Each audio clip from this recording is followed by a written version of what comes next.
पंजाब में पिछले 10 वर्षों में 3,500 से ज्यादा किसान आत्महत्या कर चुके हैं और इनमें से 97% आत्महत्या पंजाब के मालवा इलाके में हुई है। सरकारें आई और गईं, लेकिन मालवा में जो बदलाव होना था वो नहीं हो पाया। अब मालवा की जनता की निगाहें आम आदमी पार्टी पर टिकी हुई हैं। इसी पर एक खास रिपोर्ट देखिए।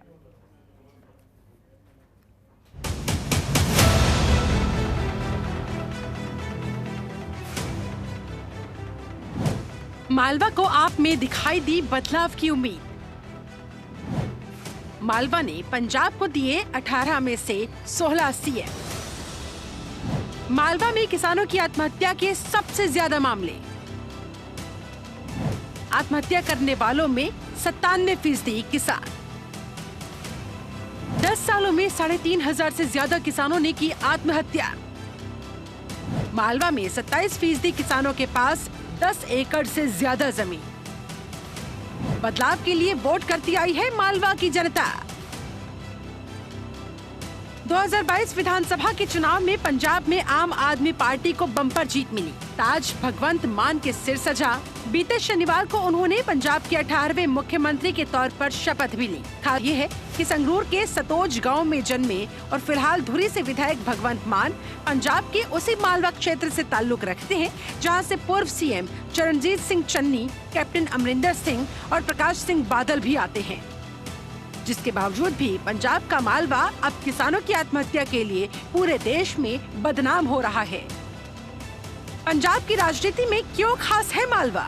पंजाब को भौगोलिक दृष्टि से 3 भागों मालवा, माझा और दोआबा में बांटा जाता है।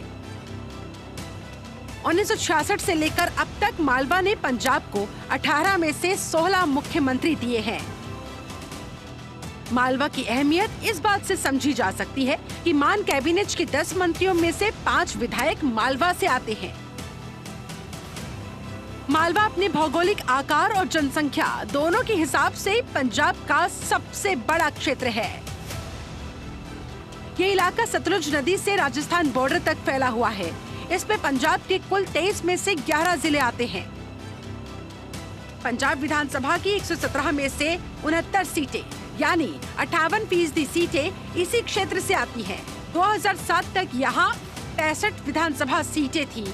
वहीं माझा में 25 और दोआबा में 23 सीटें। इस बार आम आदमी पार्टी ने मालवा की 69 में से 66 सीटें अपने नाम की, जिसका नतीजा ये रहा कि पंजाब में आपकी बहुमत वाली सरकार बनी। मालवा में सीटों की संख्या के अलावा यहाँ का आर्थिक समीकरण भी इसे पंजाब की राजनीति में खास बनाता है। यहाँ के ज्यादातर किसान खेतीहर है। करीब 27.5% किसानों के पास 10 एकड़ से ज्यादा जमीन है। मालवा की तुलना में दोआबा के 23% और माझा के सिर्फ 17% किसानों के पास ही 10 एकड़ से ज्यादा जमीन है। पूर्व प्रधानमंत्री लाल बहादुर शास्त्री ने जय जवान जय किसान का नारा भी दिया था, लेकिन क्या आप जानते हैं कि भारत के 52% किसान परिवार कर्ज में डूबे हुए हैं। यहाँ तक कि फिल्मों और कहानियों में पंजाब के जिन किसानों को सबसे खुशहाल किसानों के रूप में दिखाया जाता है, उन किसानों के पास भी अब आत्महत्या के अलावा कोई रास्ता नहीं बचा। देश भर में जितना अनाज उगाया जाता है, उसमें पंजाब की हिस्सेदारी 12% से ज्यादा है। पंजाब में पिछले 10 सालों में 3,500 से ज्यादा किसान आत्महत्या कर चुके हैं और इनमें से 97% आत्महत्याएं पंजाब के मालवा इलाके में हुई है।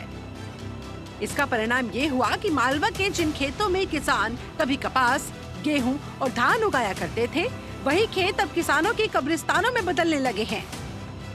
मालवा के किसानों के पास जमीन का मालिकाना हक पंजाब के बाकी 2 क्षेत्रों की तुलना में ज्यादा है। किसान हित के मुद्दे यहाँ हमेशा से बड़े जोर शोर से उठाए जाते रहे हैं। आजादी के बाद भूमिहीन किसानों को जमीन का मालिकाना हक देने के लिए चलाया गया पेप्सो मुचारा आंदोलन भी यहाँ दशकों तक चला था। मालवा में भारतीय किसान यूनियन की जमीन भी काफी मजबूत है। मालवा में किसानों की आत्महत्या बड़ा और संवेदनशील मुद्दा रहा है। रिपोर्ट्स के मुताबिक 1990 के बाद पंजाब में किसानों की आत्महत्या के 97% मामले अकेले मालवा क्षेत्र से आए हैं। इसका एक बड़ा कारण कर्ज और खेती में कम कमाई का होना है। केंद्र सरकार के 3 कृषि कानूनों के खिलाफ चले आंदोलन में मालवा के किसानों ने ही सबसे अधिक भागीदारी निभाई थी।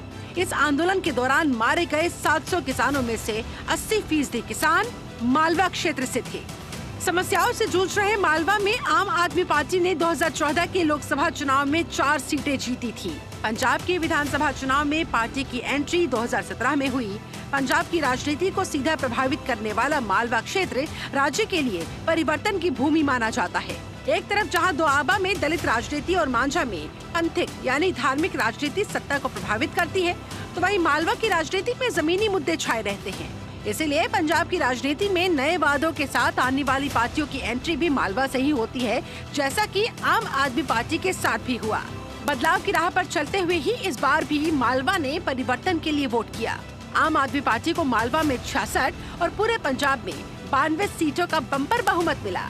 भगवंत मान मालवा से आने वाले पंजाब के 16वें सीएम बने और इस तरह मालवा ने एक बार फिर पूरे पंजाब की राजनीति पलट कर रख दी। ब्यूरो रिपोर्ट, जनतंत्र टीवी।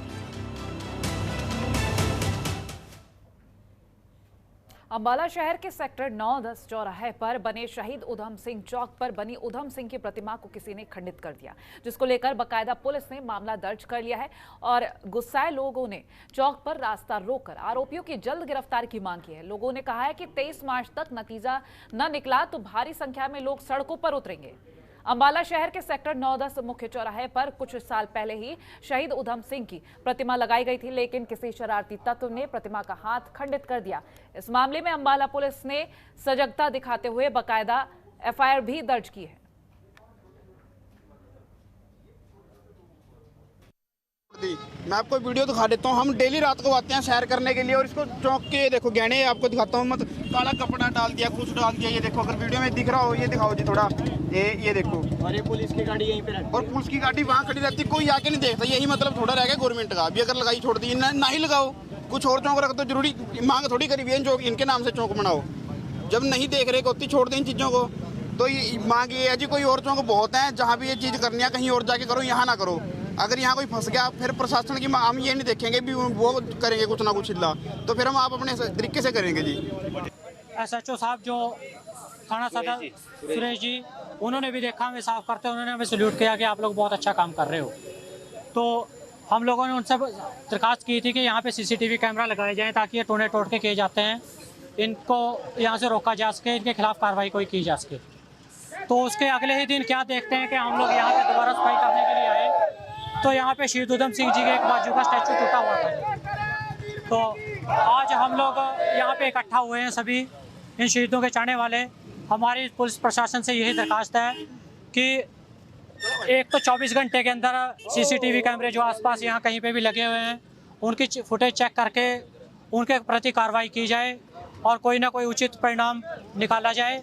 में हमने जो सेक्शन बनते हैं उस सेक्शन के दिन हमने फेयर लॉन्च किया है 295-427 के दिन, और इसमें जो आसपास की कैमरे उनकी फुटेज ले लिए हैं। उस रात जो ये 12:05 या 12:10 की बात अंदाजे की बात है, उस टाइम हो गया। जो बाइक उस टाइम हमारी फुटेज हमारे बार चक्कर काट रही है, तो हम देख रहे हैं संदिग्ध कौन है उस वक्त। वो उसके लिए मैं अपने अफसरों से बात करूँगा, कोशिश करेंगे यहाँ पर कैमरे लगे। चौक के ऊपर सबकी सुरक्षा के लिए जरूरी है कैमरा लगना यहाँ पर। और वहीं पटियाला के बिजली बोर्ड के हेड ऑफिस के बाहर मीटर रीडर यूनियन पंजाब के कर्मचारियों ने धरना दिया। ठेकेदारी सिस्टम बंद करो, मीटर रीड कर्मचारियों को पक्का करो के नारे सरकार के खिलाफ लगाए गए। और वहीं मीटर रीडर यूनियन के कर्मचारियों ने कहा कि पिछले लंबे समय से हम काम कर रहे हैं, हमें महकमे के अधीन लेकर पक्का किया जाए। पंजाब सरकार से हमारी गुहार है कि 10 साल का तजुर्बा कर्मचारियों का है, उन्हें नौकरी दी जाए।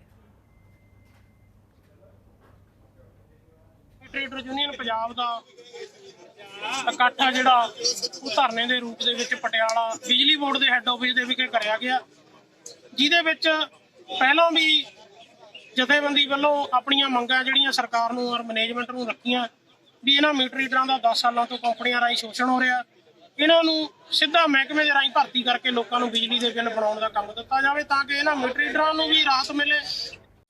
खबरों के निष्पक्ष विश्लेषण के लिए सब्सक्राइब करें Jantantra TV and press the bell icon. Never miss any update.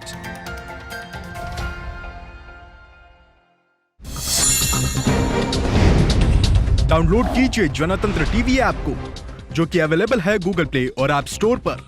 अधिक जानकारी के लिए अभी डाउनलोड करें।